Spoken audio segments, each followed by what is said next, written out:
19h45, messieurs, dames, bonsoir et bienvenue à cette nouvelle session d'information du lundi 7 avril 2025. À la suite de la destruction d'un drone des forces armées maliennes, FAMA, par l'Algérie, les pays de l'AES ont rendu public un communiqué conjoint dans lequel ils ont fermement condamné cet acte. Au Niger, le communiqué est lu par le porte-parole du CNSP, le colonel-major Abdraman Ahmad. Communiqué du Collège des chefs d'État de la Confédération des États du Sahel, AES. Le Collège des chefs d'État de la Confédération AES regrette la destruction d'un drone des forces armées et de sécurité de la République du Mali, immatriculé TZ-98D, suite à un acte d'hostilité du régime algérien dans la nuit du 31 mars au 1er avril 2025 à Tizawaten, cercle d'Abebara de la région de Kidal. Le Collège des chefs d'État de la Confédération AES rappelle qu'en application de sa décision en date du 22 décembre 2024, il a décidé, entre autres mesures, de faire de l'espace confédéral un théâtre unique d'opérations militaires. Par conséquent, le Collège des chefs d'État de la Confédération de l'AES considère la destruction du drone des forces armées de sécurité maliennes comme étant une agression visant tous les États membres de la Confédération AES et une voie perfide de promouvoir les terroristes ainsi que de contribuer à la déstabilisation de la région. Cet incident est d'autant plus grave qu'il ressort des conclusions de l'enquête que la destruction du drone a empêché la neutralisation d'un groupe terroriste qui planifiait des actes terroristes contre l'AES. Le Collège des chefs d'État de la Confédération de l'AES condamne avec la plus grande énergie cet acte irresponsable du régime algérien en violation du droit international et à rebours des relations historiques et fraternelles entre les peuples de la Confédération AES et le peuple algérien. En outre, le Collège des chefs d'État de l'AES décide de rappeler pour consultation les ambassadeurs des États membres accrédités en Algérie. Le Collège des chefs d'État de l'AES, d'une part, rappelle au régime algérien que l'éradication du terrorisme demeure une lutte existentielle pour l'AES. D'autre part, exige de lui d'adopter une posture constructive et de contribuer enfin à la promotion de la paix et de la sécurité dans notre région. Enfin, le Collège des chefs d'État de la Confédération de l'AES rassure les populations que les forces de défense et de sécurité demeurent pleinement mobilisées pour assurer leur sécurité et défendre l'intégrité de l'espace confédéral. Fait à Bamako le 6 avril 2025. Après la libération des détenus politiques, civils et militaires, qui est une des recommandations faites par les assises, l'on entend vraisemblablement vers la mise en place de certaines institutions de la transition, notamment le Conseil consultatif pour la refondation, une institution qui s'est vue quasiment comme parlement de la transition dans le processus du choix des acteurs est en cours. Sur ce processus, suivant les réactions de quelques acteurs de la société civile nigérienne. La mise en place du Conseil consultatif est une étape majeure dans l'architecture des organes de la refondation. Vous savez que depuis quelque temps, c'est 18 mois environ, c'est le Conseil national pour la sauvegarde de la patrie et le président, le général d'armée Abdraman Chani, qui cumule un peu l'ensemble de ces pouvoirs-là. Donc il est nécessaire, après les assises, de passer rapidement à la mise en place d'un conseil consultatif dont les missions seront évidemment précisées ultérieurement. Mais si on se réfère à ce qu'il y a déjà dans les autres pays de l'AES, cet organe est important parce qu'il va servir de baromètre pour mesurer les attentes du peuple en matière de définition et de mise en œuvre des politiques publiques, mais également ils vont jouer un rôle de conseiller important pour le chef de l'État dans la prise de certaines décisions stratégiques, comme vous l'avez lu dans la charte, par exemple, l'autorisation d'implantation de bases étrangères dans notre pays. Donc, c'est pour cela que le président de la République a besoin de cet organe le plus rapidement. Et nous, en tant qu'acteurs de la société civile, serviteurs de ce processus de refondation, nous ne pouvons que saluer le processus qui a été entamé pour la mise en place de cette structure. On parle de 83 comme le nombre de premiers parlements multipartisan du Niger. Déjà, on a 63 départements au Niger. Donc, à travers le message radio du ministère de l'Intérieur, ça veut dire qu'il y aura 20 autres membres supplémentaires qui vont permettre au président de la République de tenir compte de la diversité de la composition de notre société, des 8 régions, mais également de la diaspora certainement. Le message du ministre de l'Intérieur a défini 3 critères pour les préfets, pour qu'ils s'entourent, je pense, de l'ensemble des acteurs locaux pour choisir le représentant par département. Ces 3 critères sont les suivants. Le premier critère, il faut une représentativité. Donc quand on dit représentatif, il faut que l'ensemble des acteurs qui interviennent sur le terrain soient unanimes que la personne est représentative des structures qui interviennent localement. Deuxièmement, un engagement patriotique fort. Il faut que celui qui va représenter soit imbu des principes de patriotisme, d'attachement à la nation et qu'il l'ait prouvé dans le passé, dans le cadre du combat que le peuple nigérien mène depuis le 26 juillet 2023, certainement, et qui, en 3e position, qu'il soit de bonne moralité attesté par les services compétents. Donc la bonne moralité, c'est l'enquête de moralité et de voisinage pour qu'on sache que ce n'est pas une personne de mœurs légères, qu'une personne condamnée, etc., etc. Donc qui va venir siéger dans cette structure qui joue un rôle éminemment important dans la refondation de notre pays. Tous ceux qui seront retenus pour la circonstance, je crois qu'ils doivent savoir jouer la partition du patriotisme. Parce que ça ne sert à rien de donner ou de revivre les exemples que les autres assemblées nationales ont vécu. Et si on parle de refondation, je crois que les choses doivent changer. Je crois qu'on doit vraiment faire preuve de refondation. Parce que quand on parle de refondation, il faut d'abord s'observer soi-même, voir en soi-même qu'est-ce qui ne va pas, qu'est-ce qu'il faut corriger en soi pour faire des propositions de changement. Parce que dans un premier temps, il faut reconnaître qu'il y a vraiment un très grand combat de changement de mentalité sur lequel on doit s'atteler.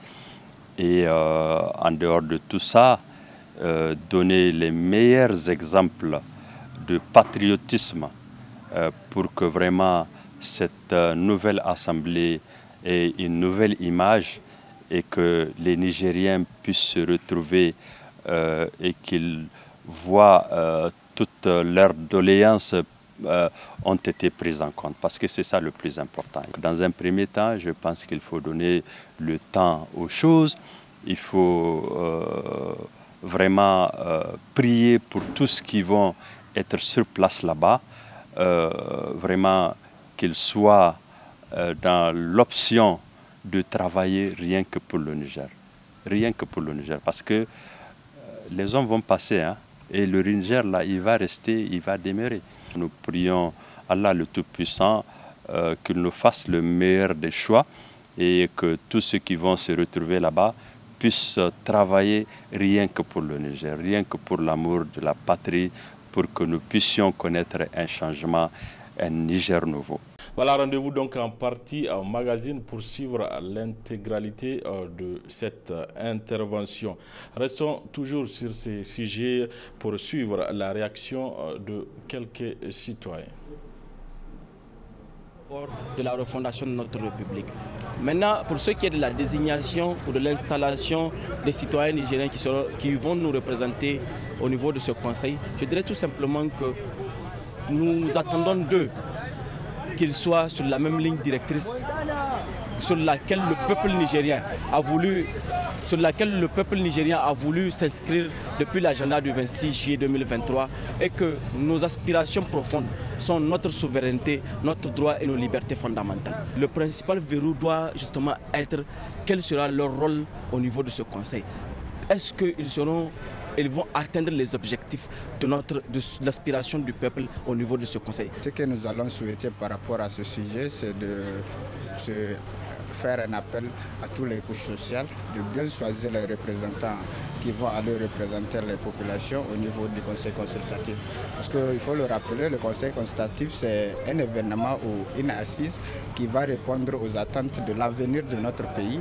Et pour ce faire, il faut des gens de droit et de bien appliquants par rapport à cette question qui peuvent défendre les intérêts de notre pays et non les intérêts sentimentalistes ou bien les intérêts particuliers. Ce conseil, une fois installé, nous voulons que vraiment nous puissions vivre la vraie refondation, la vraie république, comme nous le voyons ailleurs, où aujourd'hui, quand il y a toujours le conseil consultatif suit de près le gouvernement, toutes les actions du gouvernement dans l'intérêt du peuple, où ce ne seront pas en face de ceux-là ou des députés, où c'est l'inspiration du gouvernement qui compte.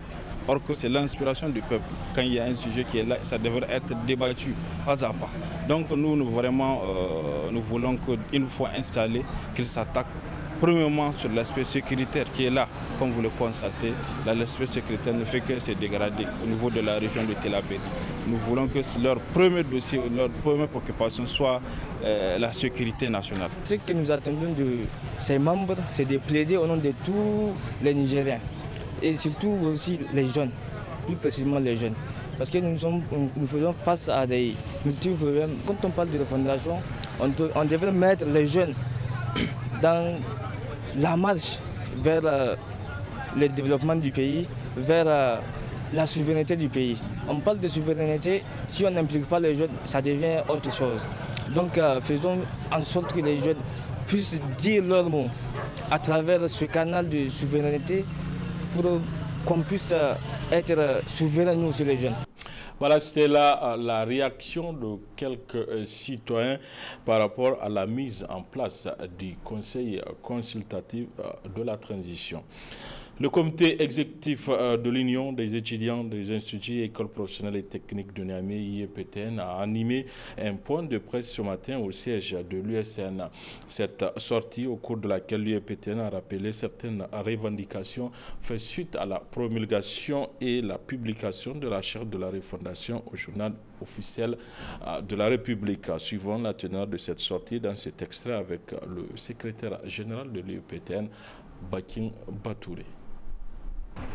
Après avoir parcouru de manière minutieuse la quintessence de cette loi fondamentale et vu l'objectivité des assises nationales et du contenu de la charte de refondation, le comité exécutif de l'UEPTN prend acte de la promulgation de la charte et apporte son soutien indéfectible au président de la République et aux autorités de la 8e République pour l'application sans embâche, sans faille, sans détour et sans faiblesse de ces recommandations conçues dans les seuls et uniques intérêts du peuple nigérien.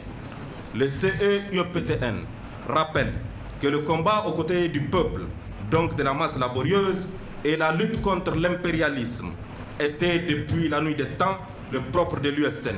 Et l'UEPTN ne peut garder silence face à toute question qui s'inscrit dans l'intérêt unique du peuple nigérien. Conformément à l'inspiration de notre structure syndicale, nous soutiendrons toute initiative qui s'inscrit dans la droite ligne de lutte contre l'impérialisme ou qui s'est fait dans l'intérêt du peuple nigérien. Le peuple d'abord, le peuple toujours, et jamais sans le peuple. Sur le plan sécuritaire, en présentant nos condoléances à la nation et aux familles des dernières victimes des attaques terroristes, notamment à Fambita, dans la région de Tillabéri, et tout en se réjouissant de l'instauration du référendum à l'article 45 de toute question d'installation de bases militaires étrangères, le comité exécutif de l'UEPTN invite les autorités de la 8e République à comprendre la nécessité impérieuse d'accompagner nos forces de défense et de sécurité en armement adéquat pour désormais inscrire le terrorisme dans les archives du passé sombre de notre nation et encourage les forces de défense et de sécurité pour le combat permanent qu'ils mènent contre l'insécurité au prix du sang et du sacrifice ultime.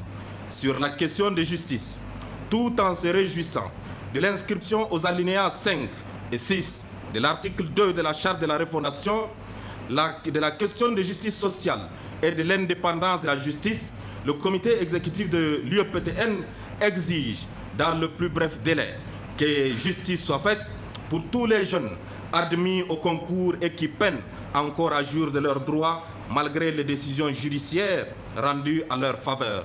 Sur la question de souveraineté, le comité exécutif de l'ONU invite aussi le président de la République Abdourahmane Tchani à décréter la procédure référendaire pour l'adoption de la future constitution du Niger, afin d'en faire une constitution pour le peuple qui sera votée par le peuple, mais aussi et surtout, cela fera d'elle une constitution du peuple. Parce que sur le plan éducatif et à l'interne, tout en se réjouissant de la prévision des réformes pour l'adoption du système éducatif, pour l'adaptation des valeurs du système éducatif à nos valeurs socio-culturelles et religieuses et aux besoins du développement de notre pays, le comité exécutif de l'UEPTN est au regret de constater le traitement réservé aux scolaires nigériens par certains acteurs du gouvernement dans le cadre de la satisfaction de nos justes et légitimes revendications.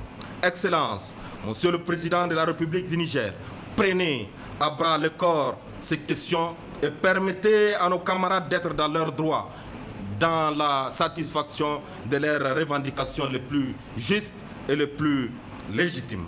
Le comité exécutif de l'UEPTN attend aussi impatiemment la réduction des frais du BTS d'État afin de permettre à l'ensemble des scolaires de pouvoir se présenter à ce concours, à cet examen et pouvoir obtenir ce diplôme dans le seul et unique sens de servir la nation. Enfin, le retard et la lenteur inédite dans le paiement des bourses est l'une des preuves irréfutables de la volonté manifeste de certains acteurs du gouvernement au service du diable giflé à nuire aux étudiants et perturber la quiétude sociale dans ce pays. Sinon, comment comprendre qu'un paiement de bourse puisse prendre plus de 3 mois en train de se faire? Cela doit impérativement changer. Voilà, le volet reportage de cette édition, c'est pour vous faire découvrir l'un des derniers véhicules militaires de marque Sovamag en circulation encore à Niamey. Un véhicule à tout terrain qui attire l'attention des usagers dans la circulation. C'est un reportage de Ismaël Moumouni et Ibrahim Abdou. Véhicule de collection, ce 4x4 de marque Sovamag, dont au premier coup d'œil donne l'impression d'être une épave et bel et bien opérationnelle. Cette voiture d'origine militaire est la dernière en circulation à Niamey, appartenant à un particulier, à savoir l'adjudant-chef de la gendarmerie à la retraite, répondant au nom de Salifou Djero. Ce véhicule-là a commencé à circuler au Niger à la deuxième rébellion, la rébellion dite Alambo. En ce temps-là, la France nous a doté, surtout la gendarmerie. C'est la gendarmerie qui a eu gros lot. Oh ouais. Donc moi, en un mot, je l'ai eu après une réforme. Mais sinon, c'est une dotation de la gendarmerie. Mais l'armée a eu, la garde a eu, mais c'est la gendarmerie qui a eu beaucoup. Alors, ce véhicule, on sait qu'il ne date pas de maintenant, mais jusqu'à présent, on voit que ce véhicule est opérationnel. Quelle est, pouvez-vous nous dire la qualité de ce véhicule? Oui, le véhicule, là, sa qualité, c'est un véhicule 4x4. Il peut rentrer partout. Il peut monter partout, que ce soit le sable, l'eau, l'argile, les montagnes, il est prêt parce qu'il a même 2 crabotages que vous voyez. C'est 2 crabotages. Donc il y a un crabotage qui s'appelle la tortue, il y a le lapin. Donc le lapin, c'est celui qui va vite. La tortue va lentement. Donc quel que soit l'endroit, il est habilité à franchir. À cette date, est-ce que vous pouvez nous dire le nombre de ce véhicule personnel qui circule à Niamey? Présentement, je peux être le seul. Hein. Je peux être le seul pour le moment. Détenteur de ce genre de véhicule à Niamey, je pense que je suis seul. Mais à Agadez, j'ai laissé, il y a un autre ami, ce n'est pas un gendarme, lui c'est un civil qui en possédait. Mais je ne sais pas maintenant s'il existait ou pas. Il y a un de mes anciens éléments, il est à Tawa, lui-même il peut avoir le genre de ce véhicule-là, personnel. À part les 3 là, je ne connais pas s'il y a d'autres. qui sont prioritaires. Je suis parti au service concerné pour faire mes plaques. Présentement, j'ai tous mes papiers. J'étais à Zender quand je sortais avec les enfants, me suivaient. Ils criaient « Ah, voilà les véhicules de film, voilà les véhicules de film ». Ils me suivaient à Zender. C'est un véhicule donc, qui rentre, je sais pas, dans l'histoire du Niger. Présentement, à Niamey, je suis le seul détenteur. C'est quoi la force de ce véhicule? Voilà, la force de ce véhicule, c'est que c'est un tout-terrain, je vous dis. C'est un véhicule qui est puissant, il est fort. Il n'a pas le choix du terrain. Partout, il peut rentrer. Mais c'est typiquement militaire. Pourquoi je dis c'est typiquement militaire? Parce que le véhicule là, il n'a même pas le feu de détresse là. Que vous voyez sur d'autres véhicules, lui, il n'a pas ça. C'est typiquement militaire. Pour le moment, je l'entretiens avec mes peu de moyens. Quand il y a une pièce qui est usée, parce qu'on le trouve sur le marché. Je trouve les pièces sur le marché. Des fois, c'est les pièces Renault qui s'adaptent sur le véhicule. Concernant l'huile, c'est la même huile que tout le monde utilise, c'est l'argent. Je fais les vidanges régulières. Voilà, messieurs, dames, fin de cette édition. Merci à vous de l'avoir suivi. Au revoir.